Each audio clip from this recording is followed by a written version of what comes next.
जय हिंद दोस्तों। स्वागत है आपका आरपीएफ टॉक्स में। दोस्तों आज हम इस वीडियो में बात करने वाले हैं जो आपका आरपीएफ कांस्टेबल का मेडिकल होगा उसकी पूरी कंप्लीट प्रक्रिया क्या रहेगी। इसमें आपको पूरा इमेज के माध्यम से मैं आपको बताऊंगा कि आपके कौन कौन से चेकअप इसमें होंगे, आपको कहाँ कहाँ समस्या आएगी और मेरा मेडिकल किस प्रकार हुआ था।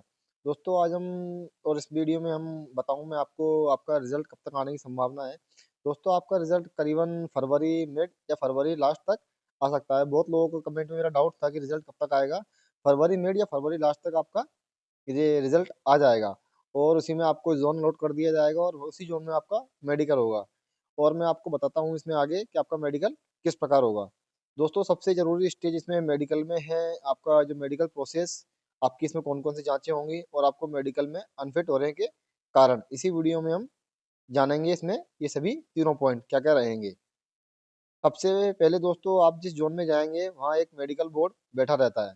जिस हॉस्पिटल में जाएंगे आप, जो जोन वाइज आपका मेडिकल होगा उसी जोन में आपका एक मेडिकल बोर्ड बैठेगा उसी दिन।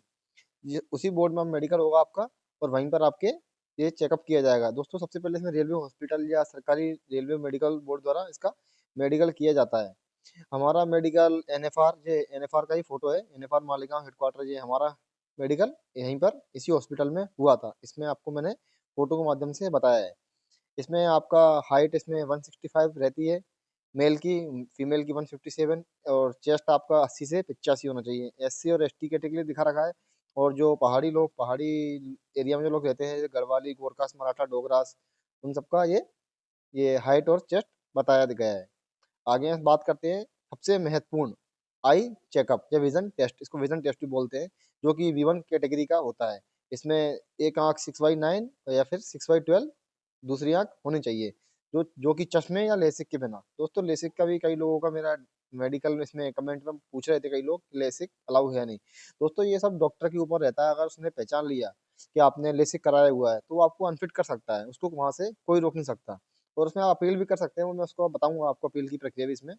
इसमें आपका इस प्रकार आपको डिजिटल चार्ट रहेगा। दोस्तों अभी आपको ना पेपर वाला चार्ट या नहीं नहीं रहेगा इस तरीके वाला। उसमें आपको एक कंप्यूटर रूम में कंप्यूटर लैब तरीके की लैब होती है, उसी में इस तरीके का एक बॉक्स बना होता है, इसमें लाइट जल रही होती है। उसमें आपसे ये सी ऐसे पूछेंगे इसका में ये सी किस तरफ मुंह खुला हुआ है, जैसे ये इसका सी का नीचे मुंह खुला हुआ है, इसके इधर खुला हुआ है, इसके इधर खुला हुआ है। इस तरीके से आपसे पूछेंगे उसका मुंह किधर खुला हुआ है। जैसे कि ये पूछेंगे ये ई है, ई का मुंह किस तरफ है, राइट में या फिर लेफ्ट में। इस तरीके से वो लोग पूछते हैं। आगे हम इसमें देखते हैं इसमें कौन कौन से आपके टेस्ट होंगे। सबसे पहले इसमें कलर ब्लाइंडनेस आपको नहीं होना चाहिए। जैसे आपसे पढ़वा के पूछा जाएगा ये क्या लिखा है, 12 है, ये 8 है, 6 है, 29 है, 57 है। जिनको कलर ब्लाइंडनेस नहीं है वो तो बता देंगे इसमें क्या क्या लिखा हुआ है। जिनको कलर ब्लाइंडनेस है वो इसको नहीं बता पाएंगे इसमें मतलब एग्जैक्टली क्या क्या लिखा हुआ है। और इसमें होता है स्क्विंट। स्क्विंट मैंने आपको पिछली वीडियो में बताया था और उसमें आपको चित्र के माध्यम से बताता हूँ। जैसे उन्होंने एक ये पेन ले लिया, उससे पूछा जाएगा कि ये आँख इसको इधर लेके जाएगा, पेन को इधर लेके जाएगा, तो आपकी दोनों आईज साइड एक साथ मूव करनी चाहिए। ऊपर ले जाएगा, नीचे ले जाएगा, दोनों आपकी आईज उसी प्रकार से मूव करनी चाहिए। इसके आगे हम बात करते हैं इसमें नोट सबसे महत्वपूर्ण। लेसिक सर्जरी के कुछ मामले मान्य होते हैं, जैसे कि डॉक्टर की रिपोर्ट इसमें जरूरी होती है। सरकारी डॉक्टर ने बोला है, जैसे आपका वहां पर जो डॉक्टर बताएगा कि आपको अलाउ है या नहीं।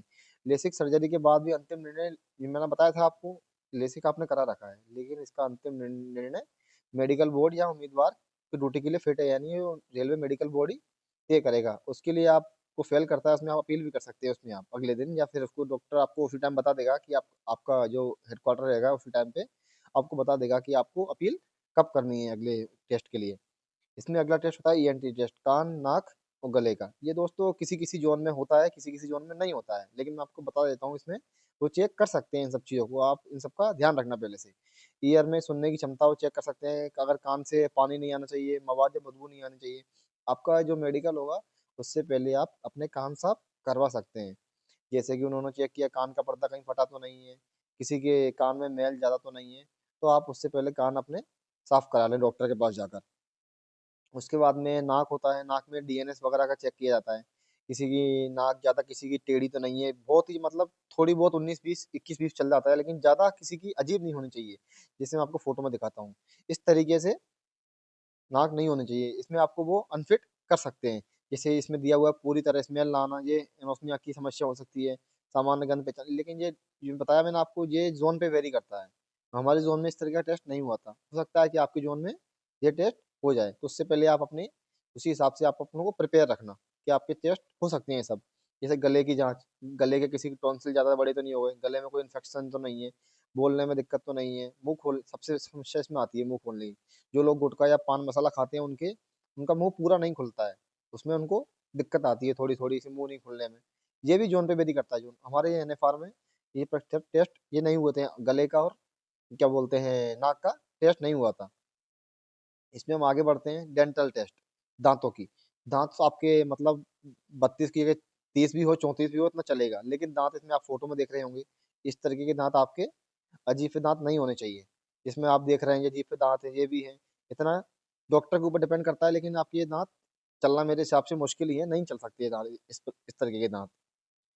और इसमें आगे आपके टेस्ट होंगे, blood test, urine test, haemoglobin के टेस्ट। आपको ब्लड टेस्ट होगा, इसमें आपको हीमोग्लोबिन, डायबिटीज, जो आपको कोई अन्य इन्फेक्शन तो नहीं है, जिसमें आपके ब्लड टेस्ट में पता लग जाएगा। इसके बाद में आपका यूरिन टेस्ट होगा, यूरिन टेस्ट में आपको शुगर पता लग जाएगा, आपको कहीं शुगर तो नहीं है। प्रोटीन की जांच इसमें हो जाती है, कहीं आपको यूरिन में इन्फेक्शन वगैरह तो नहीं है। इसमें यूरिन आपका किडनी से आता है और किडनी से फिल्टर वगैरह होकर आता है, उसमें देखता है कहीं आपको ज़्यादा प्रॉब्लम तो नहीं है। इसके आगे बढ़ते हैं हम, एक्सरे। दोस्तों इसमें एक्सरे भी होता है। एक्सरे में आपको छाती का एक्सरे होगा या ईसीजी भी करा सकता है। हार्ट की स्थिति इसलिए जानते हैं, अगर किसी का अगर कोई गहरी चोट तो नहीं है, अगर किसी को अंदर बीपी वगैरह की जो होते हैं क्या बोलते हैं, किसी की खकार वगैरह जम जाती है, उस तरीके का ये दिक्कत नहीं होनी चाहिए। आगे हम बढ़ते हैं इसमें, ये ईसीजी। दोस्तों ईसीजी का एक मेरा दोस्त था सचिन मीणा, मैं आपको बताया था पिछली वीडियो में, उसको डब्ल्यू आर मिला था। उसको ईसीजी में दिक्कत आई थी, उसको बाहर भी किया था, उसके बाद उसने रीमेडिकल लगाया, उसमें वो क्वालिफाई हो गया था। जैसे कि मैंने बताया, रीमेडिकल आप ले सकते हैं अगर आपको दिक्कत आती है किसी पॉइंट में। तो आगे बढ़ते हैं इसमें, स्किन। आपका अगर स्किन में मेंटल हेल्थ चेकअप होगा, उसमें आपको गंभीर, आपको कोई खाज खुजली वगैरह ज़्यादा नहीं होनी चाहिए। डॉक्टर डॉक्टर आपको ये चेक कर सकते हैं, इसमें आपको अजीब से कोई समस्या तो नहीं है, जैसे कि आपको इसमें इमेज में देख सकते हैं आप। आगे बढ़ते हैं इसमें हम, आपके प्राइवेट पार्ट। दोस्तों ये प्राइवेट पार्ट तो हर आपका जोन में चेक होना ही होना है। प्राइवेट पार्ट में आप क्या क्या वो देखेंगे, हर्निया होता है, हर्निया में पेट या जांघ के पास कोई सूजन तो नहीं है, कोई खासकर खड़े होकर खांसी के समय चेक किया जाता है, इससे कोई समस्या तो नहीं है। दोस्तों इसमें सबसे आप महत्वपूर्ण, पाइल्स।